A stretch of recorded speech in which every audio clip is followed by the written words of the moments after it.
Good morning, or early morning, or afternoon, depending on where you are around the world. I'm Marcus Holmes, and I am coming on this Tuesday morning, the first day of our week two of the Gratitude Challenge, our Gratefulness Challenge, as a part of our gratefulness journey every day. Why don't you click share and just tag someone to join us? I will not be long. I'm looking across platforms, and it'll be easier for me to look across platforms if you just drop a comment saying, I'm here. And so I'd like for you to join us on the Gratefulness Challenge. What the Gratefulness Challenge is, it's one thing that you are grateful for each day, beginning Tuesday, ending on Saturday. And every day you will share something that you're grateful for. You can journal it. I would appreciate it if you post it on your page and use the hashtag gratefulness challenge. And so we'll make sure we put that hashtag up as a caption just so that you'll have it. But this is to get you acclimated to the gratefulness journey every day, and it will power your life. So I'm adding that challenge hashtag so that you can have that caption there. Okay, very good.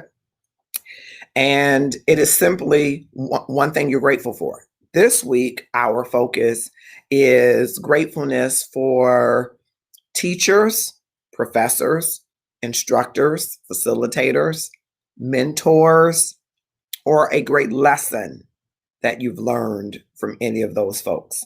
And so there are some folks joining, and I hope that you will click share. I'm just looking across platforms, and I won't be long. I just wanted to give you the instruction, and we start today.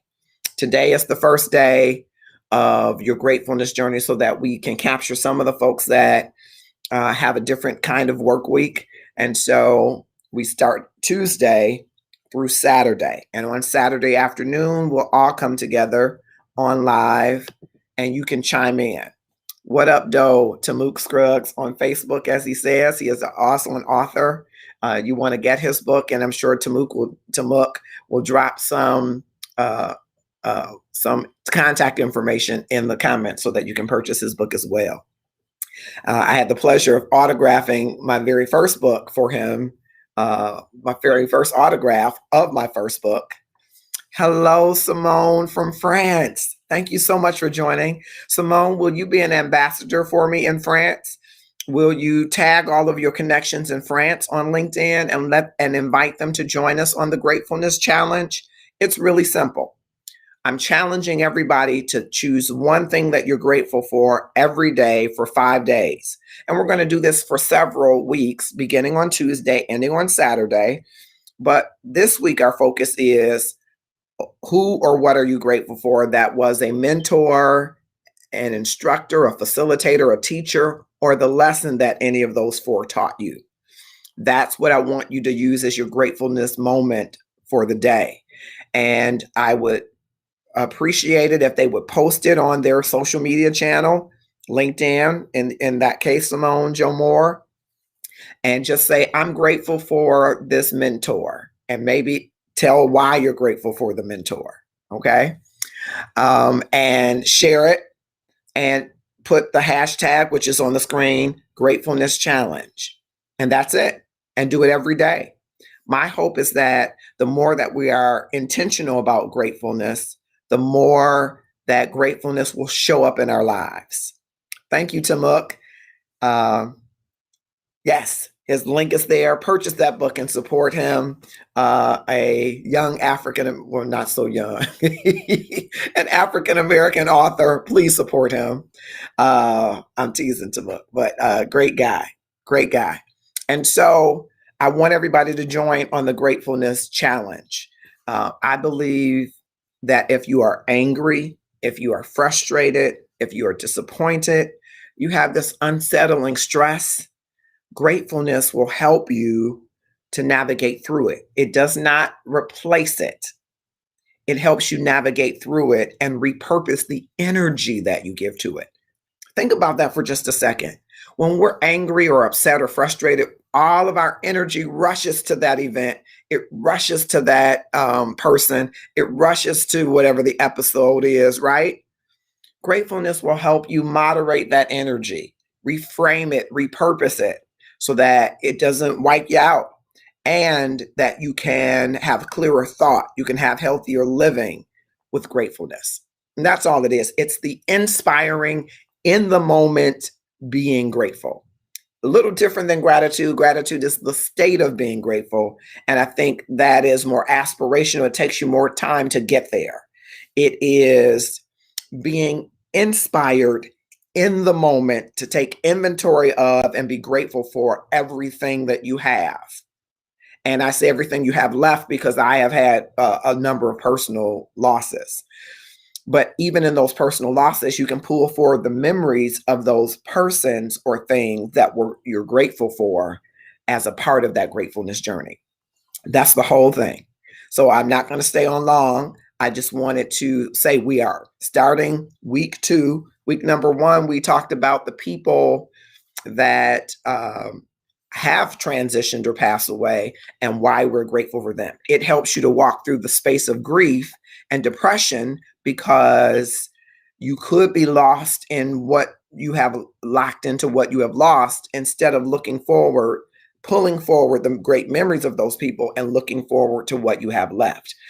If you didn't think you had anything left, you have the memories of those persons and the grateful parts of those memories, right? And so you don't have to dwell on that someone died, you experience that. You don't have to dwell on how they died, you experience that. But you can savor and dwell on that they lived. And what about their lives you were grateful for? So we did that last week.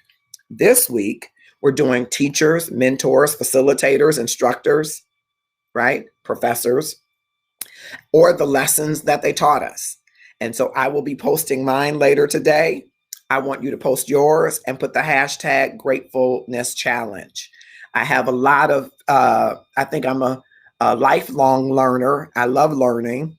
And I think I've learned some pretty powerful lessons. So 1 week is not enough for me to share all of the lessons that I've learned, but it is good to inspire me to gratefulness. I was just sharing with somebody about a mentor who I aspire to be for others, the kind of mentor that he was for me.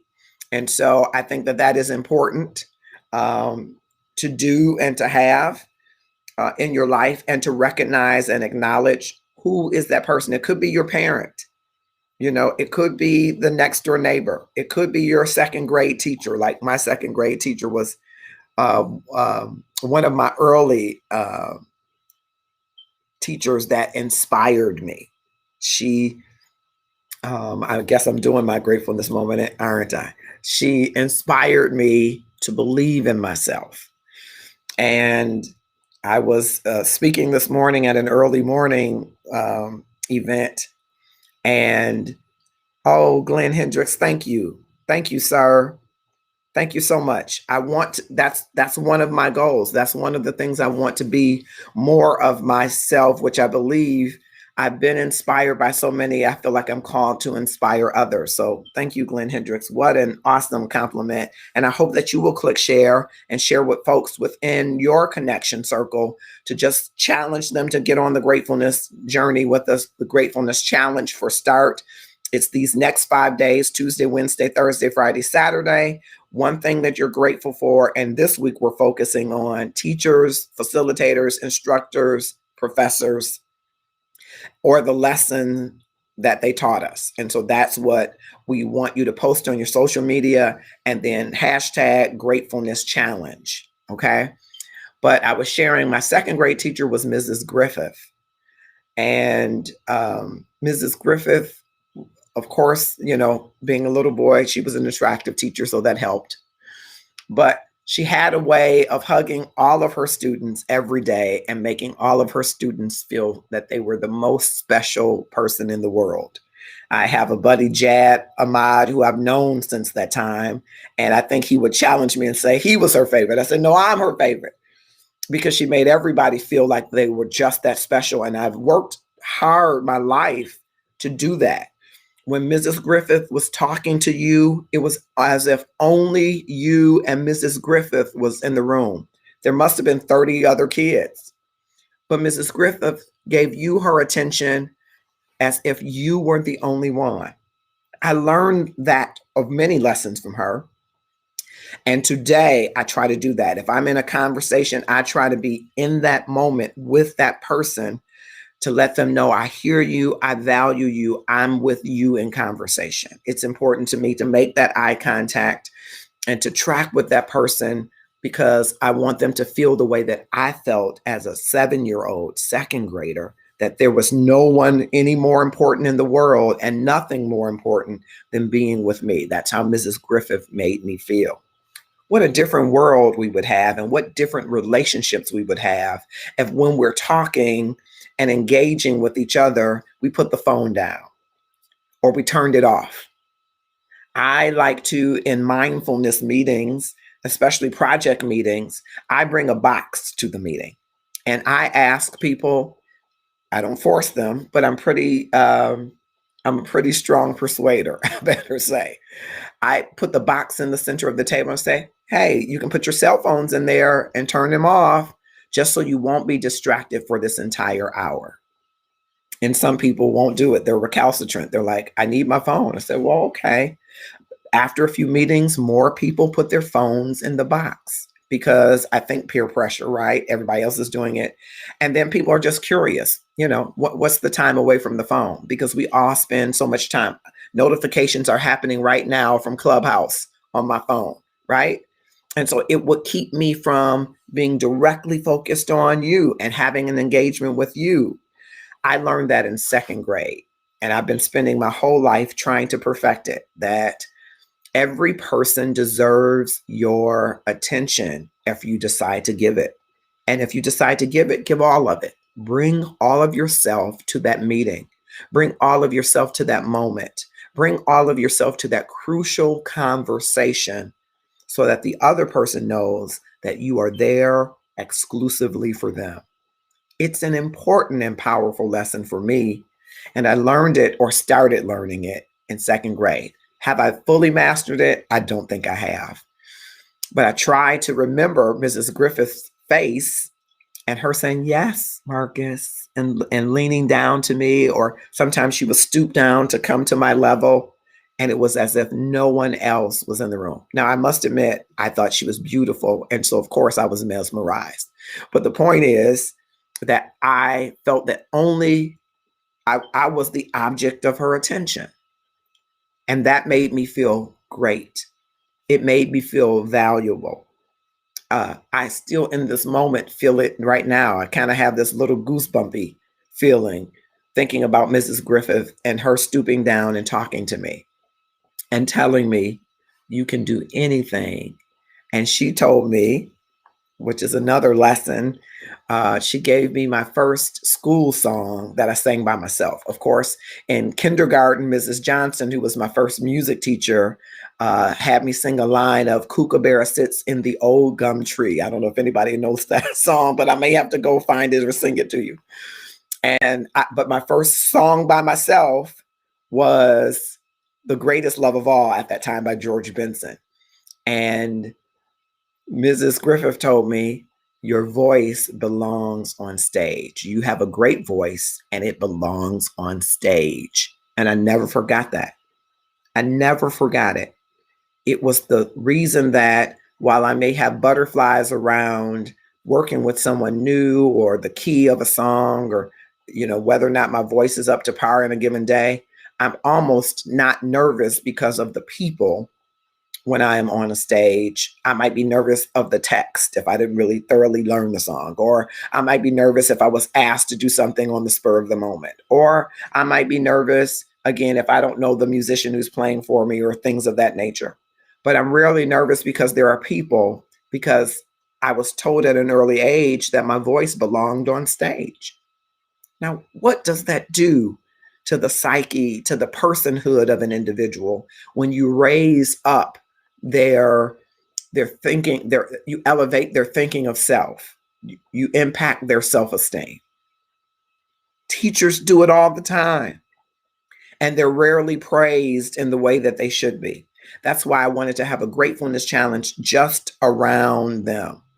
This little Aussie knows that song. Oh my goodness, Simone, I should have brought you on to sing it with me. Kookaburra sits in the old gum tree, eating all the gumdrops he can see. Yeah, it's a song I learned in kindergarten, and I've never forgotten it, right? Just as the greatest love of all, never forgotten it because my teacher told me, I believe in you. You have a great voice, and it belongs on stage. And I think I've been on stage or on a stage, on a platform ever since. Sometimes singing, sometimes speaking. This morning, speaking on a platform at 7 a.m.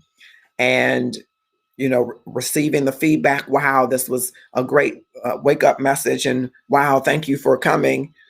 Really, the praise in that was for Mrs. Griffith, right? The praise in that was ultimately for God, but the praise in that was for Mrs. Griffith. All those years ago, told me, you have a great voice, Marcus, and it belongs on stage. And so I seek to honor her today. She's my person. I will post it.